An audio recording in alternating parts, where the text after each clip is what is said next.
I thought moving to Oakwood Estates was the right decision, a peaceful place to start over. But a letter in the mail changed everything. The HOA Karen wouldn't leave me alone, and I was determined to make her pay. What would happen? Welcome to. Let us know where you're watching from. Leave a comment below. I moved to Oakwood Estates on a crisp spring morning. The gentle sunlight bathed the evenly spaced rooftops, and the streets were so quiet that I could clearly hear the birds singing in the trees. After years of living in noisy, chaotic neighborhoods, I longed for a peaceful place to start fresh. And Oakwood Estates, at first glance, truly seemed like paradise. The lush green lawns were neatly trimmed like velvet carpets. The white fences were perfectly aligned, not a single scratch in sight. Each house followed a uniform style so flawlessly, or rather, perfectly to the point of being boring.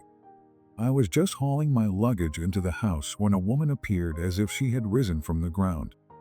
Karen, a name I didn't know at the time, but I should have. She stepped forward, a stiff smile on her face as if it had been glued there. Welcome to Oakwood Estates. I'm White, the president of the HOA. It's a pleasure to meet you. Oh, hello, HOA. I raised an eyebrow, still a bit confused. Her smile didn't waver, but her eyes gleamed with an unsettling sense of control. Homeowners Association. We ensure that this neighborhood always maintains the highest standards possible. Sounds serious, I replied, trying to keep my voice steady. She looked me up and down as if evaluating whether I was worthy of existing here. We have a few small rules, but I'm sure you won't have any problems. Those small rules, I soon discovered, were actually disguised authoritarian commands. I couldn't paint my door any color I liked. The paint colors had to be from the HOA-approved palette. The grass had to be cut to a specific height, and God forbid if it grew more than an inch over the limit, I could be sent a warning letter. Cars couldn't park on the street for more than 3 hours. Even the trash cans had to be brought back in before 6 p.m., or there would be a friendly reminder letter. And if I thought these were just general rules, I was wrong. Karen wasn't just the HOA president, she was the invisible ruler of Oakwood Estates. I hated arguments. I came here to find peace. I ignored the lecture Karen gave about the rules, simply because I thought, I'm sure I won't do anything wrong. Until one day, I had to reconsider that thought. One gloomy Monday morning, while I was sipping my coffee and reading the newspaper, the doorbell rang. I sluggishly stood up, opened the door, and faced a letter with a bright red seal from the Homeowners Association, HOA.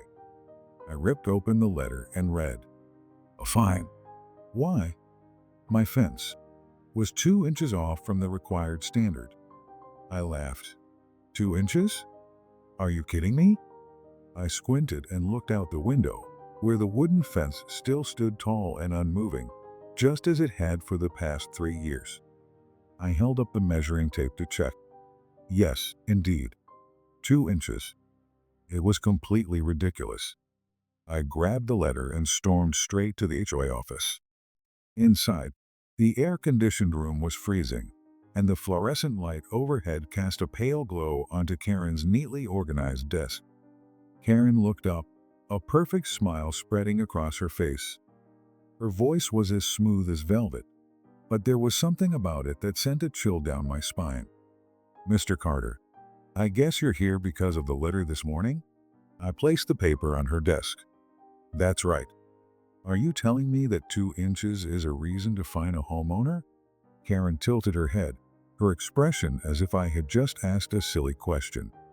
Rules are rules, Mr. Carter. She smiled faintly, taking a sip of tea from a pristine white china cup. What would happen if everyone violated just a little bit? I clenched my fists. Is that just a little bit worth finding me? Do you think I'll just bow my head and pay? She leaned forward, her eyes suddenly gleaming in a strange way. Oh, of course not, Mr. Carter. But I'm sure you wouldn't want things to get more complicated, would you? That sentence haunted me the entire day. That evening, I gathered with a few neighbors in the Smith's garage.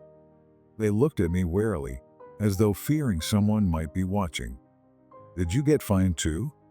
A voice rang out. "For 2 inches of fence," I nodded. Everyone began sharing their stories, and the tales poured down like hail. Mrs. Henderson was fined for having the wrong colored curtains. The Jackson family was warned for planting the wrong type of flowers in their garden. The Millers had to pay a fine for parking an inch off the line. But the scariest part? Those who couldn't afford the fines were forced to sell their homes at a loss. And Karen always had someone ready to buy. I looked around the room. The fear was clear in their eyes. "How long has this been going on?" I asked. Smith, an old man who had lived in the neighborhood for over 20 years, slowly shook his head. "Too long. We tried to fight back once, but no one can beat the HOA. Anyone who speaks up has to go."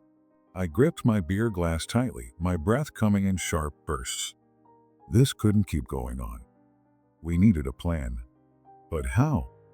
Just as I was feeling stuck, Rye appeared. Rye Davis, a retired civil rights lawyer, had been watching this manipulation for a long time. He didn't act. He just observed, like a sly fox patiently waiting for the right moment. One late evening, I sat with Rye in the old bar on the corner, where the dim yellow lights glinted off the frothy beer mugs. I poured out my frustrations about my fence, feeling oppressed by the HOA and that tyrant Karen. Rye took a quiet sip of his beer, then smirked, a smile full of meaning. "Do you really want to play this game?" He set the glass down, his fingers slowly tapping on the wooden table. "I have some interesting tricks here." I leaned forward, curious. "What kind of tricks?" Rye leaned back in his chair, his eyes glinting with a mischievous spark. "Did you know that an HOA can seize someone's house just for small fines?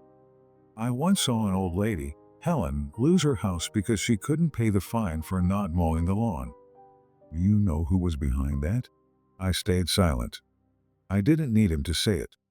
We both knew it was Karen, the unchallenged queen of the HOA. "So, what are you going to do, Carter?"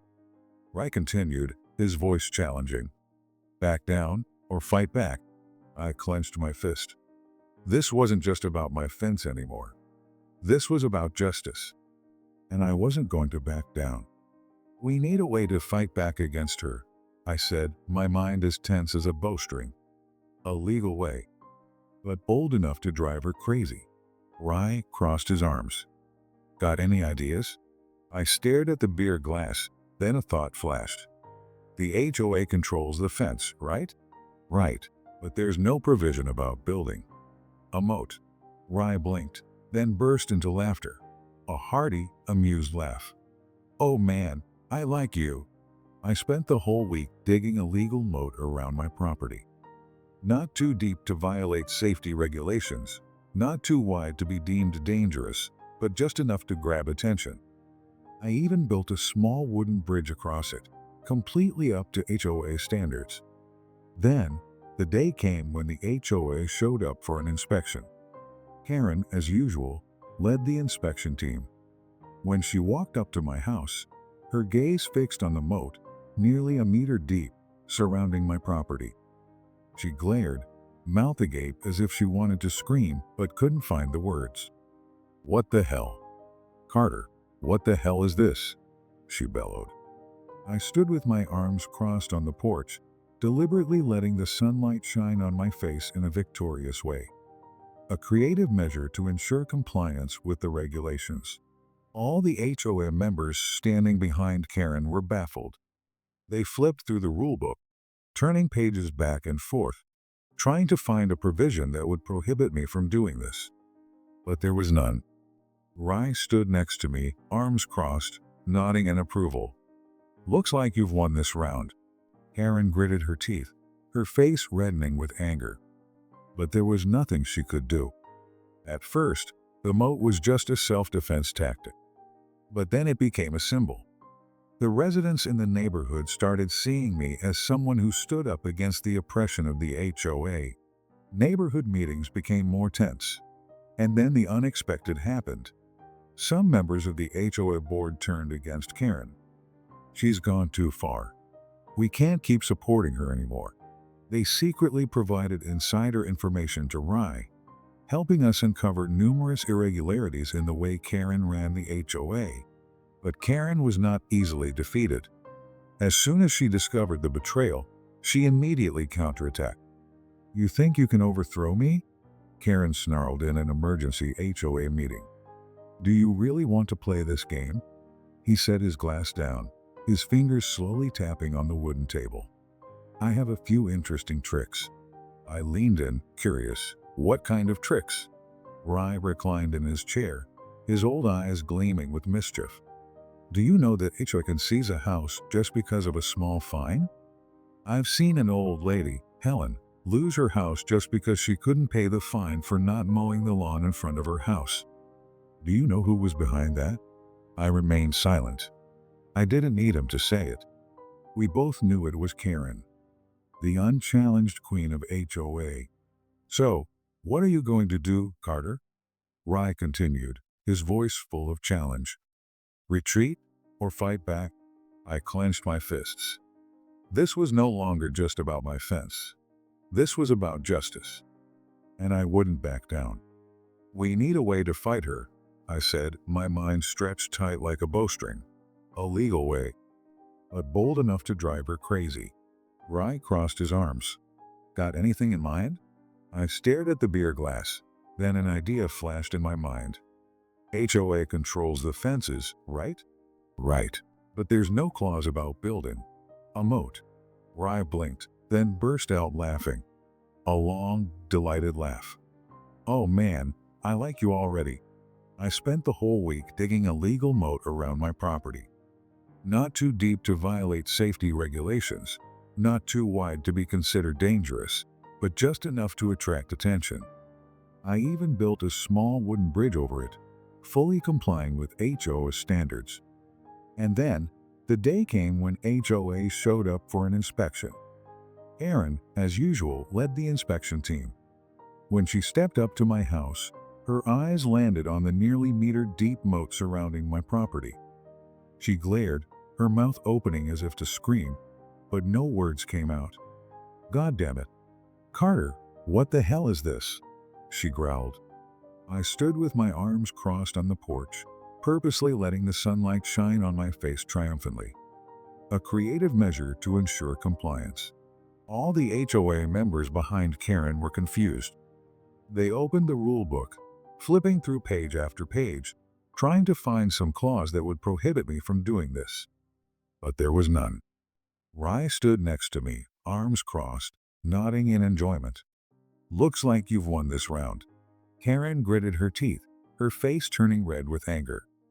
But there was nothing she could do. At first, the moat was just a defense mechanism. But then it became a symbol. The neighborhood residents started seeing me as someone standing up against HOA's oppression. The neighborhood meetings grew more tense. And then the unexpected happened. Some members of the HOA board turned against Karen. "She's gone too far. We can't support her anymore." They secretly provided Rye with insider information, helping us uncover many irregularities in Karen's management of HOA. But Karen wasn't easy to defeat. As soon as she discovered the betrayal, she immediately fought back. "You think you can overthrow me?" Karen snapped in an emergency HOA meeting. Those who were once hesitant and fearful of Karen's control are now laughing and talking freely. Some have popped open bottles of wine and clinked glasses right in front of the house, while others have gathered to grill outside. Small flags are planted along the road, like a symbol of change. I stand from a distance, observing it all with a faint smile. Well, it's over, I tell myself, taking a deep breath, feeling the tension within me slowly fade away. At last, the HOA has been restructured. The manipulators have been eliminated. The residents have regained their voice. And I can live peacefully without the fear of being harassed by the HOA anymore. But no, before I could fully enjoy the peace, something else caught my attention. An envelope sat neatly in my mailbox. The letter had the HO as emblem, but inside, there was only one bold, cold line of text. Daniel Carter, we need to talk. I frowned, feeling a chill run down my spine. I turned my head, and at that moment, I saw Rye standing not far away, silently observing. He took a sip of his coffee, the corner of his mouth curling into a slight smirk. I told you, his voice was low and slow. This story isn't over. I clenched the envelope in my hand, a bad feeling creeping into my mind. My throat went dry. A soft breeze blew by, rustling the leaves. I glanced back at the envelope in my hand, then at Rye. And that's when I realized. Rye hadn't helped me just for the sake of justice. He had another plan. He wanted to control the HOA. I swallowed hard, feeling the weight on my chest. Karen had fallen, but that didn't mean the battle was over. I may have won a battle, but the real war had only just begun. What do you think? Did Rye really help me for justice, or did he have another motive? Please comment below, and don't forget, hit like and subscribe to the Crazy Neighbor Drama channel so you won't miss the next episode.